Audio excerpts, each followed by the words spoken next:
వాగర్థావివ సంపృక్తో వాగర్థ ప్రతిపత్తయే జగతః పితరౌ వందే పార్వతీ పరమేశ్వరం.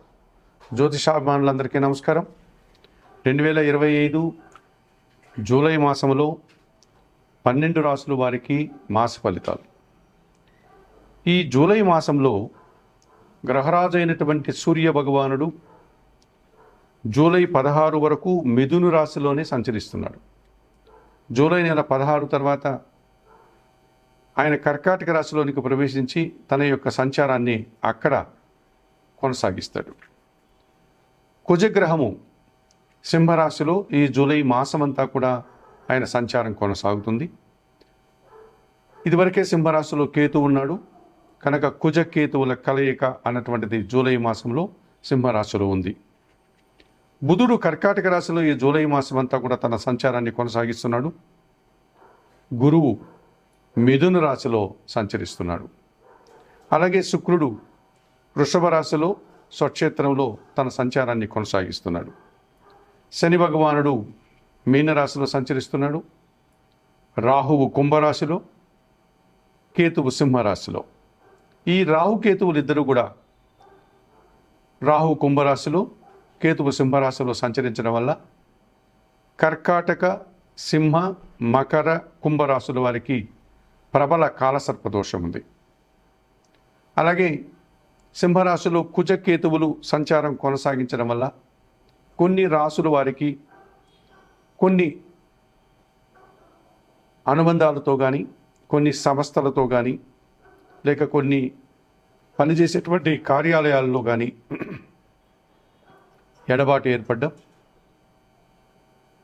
లేకపోతే కొన్ని విషయాల్లో ఏదైనా వివాదాలు ఉంటే పరిష్కరించుకునేటువంటి పరిస్థితులు, భూ లాభాలు, వాహన లాభాలు, అలాగే కొంతమందికి అనారోగ్య సమస్యలు, ఆపరేషన్లు, కొంతమందికి ప్రమాదాలు, వాహన ప్రమాదాలు, ఇలా వైవిధ్యమైనటువంటి ఫలితాలని ఈ కుజకేతువులు ఇస్తున్నారు.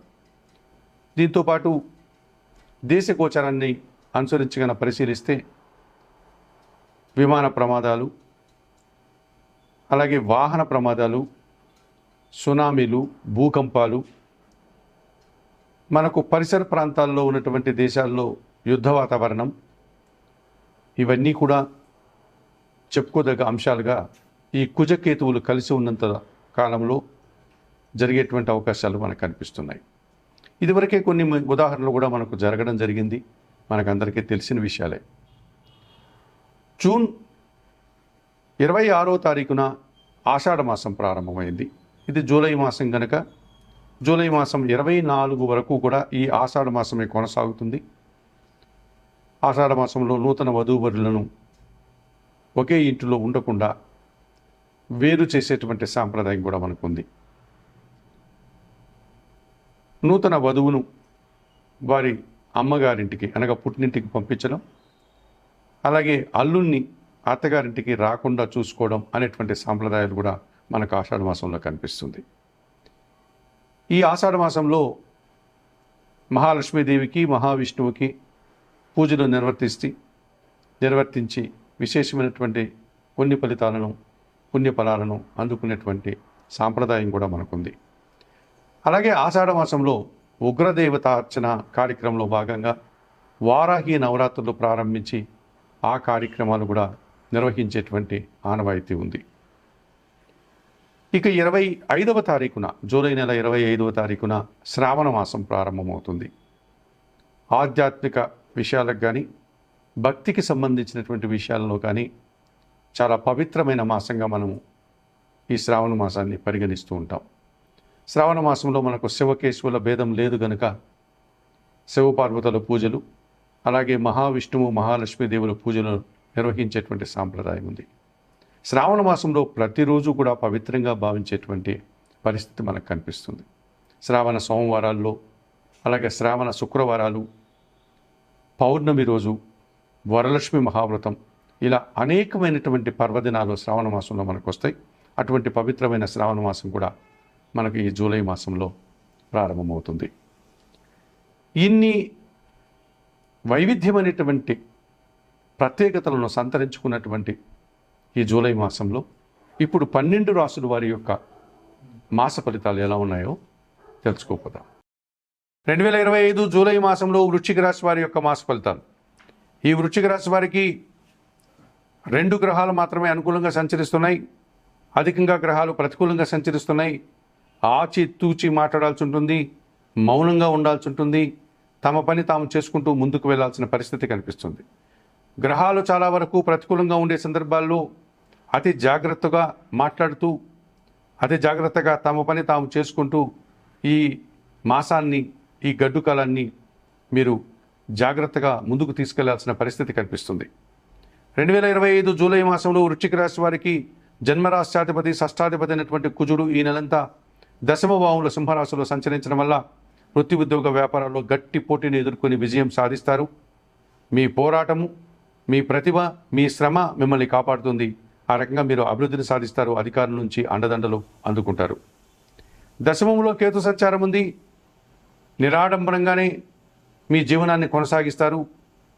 వృత్తి ఉద్యోగ వ్యాపారాల్లో రాణిస్తారు. భగవంతుని ఆశీస్సులతో మీరు ముందుకు వెళ్తారు. భాగ్యాధిపతి అయినటువంటి చంద్రుడు వృశ్చిక, మకర, మేష, వృషభ, సింహ, కన్యా రాశుల్లో సంచరించే సందర్భాల్లో కాస్త మనశ్శాంతిని, ఉపశమనాన్ని, మీరు అనుకున్నటువంటి కార్యక్రమాలు నిర్వర్తించడం వల్ల సంతృప్తిని పొందగలుగుతారు. 2025 జూలై మాసంలో వృశ్చిక రాశి వారికి దశమాధిపతి అయినటువంటి సూర్య భగవానుడు జూలై నెల 16 వరకు అష్టమంలో మిథున రాశిలో, ఆ తర్వాత భాగ్యంలో కర్కాటక రాశిలో సంచరించడం వల్ల అధికారులతో అపార్థాలు, అధికారులతో మనస్పర్ధలు, మీ ఆరోగ్యం కాస్త ఇబ్బందిగా మారేటువంటి సూచనలు కనిపిస్తుంది. అష్టమ లాభాధిపతి అయినటువంటి బుధుడు ఈ నెలంతా భాగ్యములో కర్కాటక రాశిలో సంచరిస్తున్నాడు. అనారోగ్య సమస్యలు కానీ, ఆర్థిక సమస్యలు కానీ, వ్యాపారంలో నష్టాలకు అవకాశం ఉంది. ఒక అసౌకర్యాన్ని ఈ నెలంతా మీరు ఎదుర్కోవాల్సి ఉంటుంది. ద్వితీయ పంచమాధిపతి అయినటువంటి గురువు ఈ నెలంతా అష్టమంలో మిథున రాశిలో సంచరించడం వల్ల మీ మాటల వల్ల అపార్థాలు, ఆత్మీయులతో మనస్పర్ధలు, చదువుల విషయాల్లో వెనకడుగు వేయడం, సమాజంలో చెడు పేరు తెచ్చుకునేటువంటి వాతావరణం కనిపిస్తుంది. సప్తమ వ్యయాధిపతి అయినటువంటి శుక్రుడు ఈ నెలంతా సప్తమ భావంలో సంచరిస్తున్నాడు. వృషభ రాశిలో జీవిత భాగస్వామితో మనస్పర్ధలు, అధిక శ్రమ, స్త్రీజన సహకారం వల్ల అపార్థాలు, పని భారము అధికమయ్యే సూచన కనిపిస్తుంది. చతుర్థ తృతీయాధిపతి అయినటువంటి శని భగవానుడు ఈ నెలంతా పంచమంలో మీనరాశిలో ఉండడం వల్ల కొందరి జన సహకార లోపం స్పష్టంగా కనిపిస్తుంది. కుటుంబంలో దుబారా ఖర్చులు, అశాంతికి అవకాశం ఉంది. మీ ఆలోచనలు కొన్ని కలిసి రావు. చతుర్థ భావంలో రాహు సంచారం ఉంది కుంభరాశిలో. కుటుంబపరమైనటువంటి దుబారా ఖర్చులు, దుబారా ఆలోచనలు, విందు వినోదాల్లో పాల్గొని అనారోగ్య సమస్యలు కొని తెచ్చుకుని వారు అవుతారు. ఈ రకంగా 2025 జూలై మాసంలో వృశ్చిక రాశి వారికి సూర్యుడు, బుధుడు, గురువు, శుక్రుడు, శని, రాహువు ప్రతికూలంగా సంచరిస్తూ ఇబ్బందులు పెట్టే పరిస్థితి కనిపిస్తుంది. 2025 జూలై మాసంలో ఈ వృశ్చిక రాశి వారు చతుర్థ రాహు దోషం నుంచి బయటపడడానికి కనకదుర్గాదేవిని దర్శించండి. అమ్మవారికి కుంకుమ పూజాది కార్యక్రమాలు నిర్వర్తించండి. పంచమ శని దోషం నుంచి బయటపడడానికి ఆంజనేయ స్వామి దర్శనం, సుందరకాండ పారాయణం. సప్తమ శుక్రదోషం నుంచి బయటపడడానికి లక్ష్మీదేవి దర్శనం. అష్టమ గురుదోషం నుంచి బయటపడడానికి దత్తాత్రేయ స్వామివారి దర్శనం, గురుచరిత్ర పారాయణ. భాగ్యములో బుధదోషం నుంచి బయటపడడానికి సీతారామచంద్రమూర్తి దర్శనం, శ్రీరామ రక్షా స్తోత్ర పారాయణం. అలాగే 1 కేజీ ఆకుకూరలు కానీ, కాయగూరలు కానీ పేదవారికి దానం చేయండి. అష్టమ రవిదోషం నుంచి బయటపడడానికి ప్రతిరోజు ఉదయాన్నే నిద్రలేసి సూర్య భగవాన్ని దర్శించి నమస్కరించుకోండి. సూర్యాష్టకం చదువుకోండి. ఈ రకంగా మౌనంగా ఉంటూ, ఎక్కువ పని చేస్తూ, సమస్యల నుంచి బయటపడి సంతోషంగా ఆయురారోగ్యాలతో ఉండాలని కోరుకుంటూ ఈ వృశ్చిక రాశి వారు సంతోషంగా ఉండడానికి అవకాశం ఉంది. చెప్పిన విషయాలన్నీ స్వీకరిస్తూ పరిహారాలు పాటించాల్సినటువంటి బాధ్యత కూడా ఉంటుంది.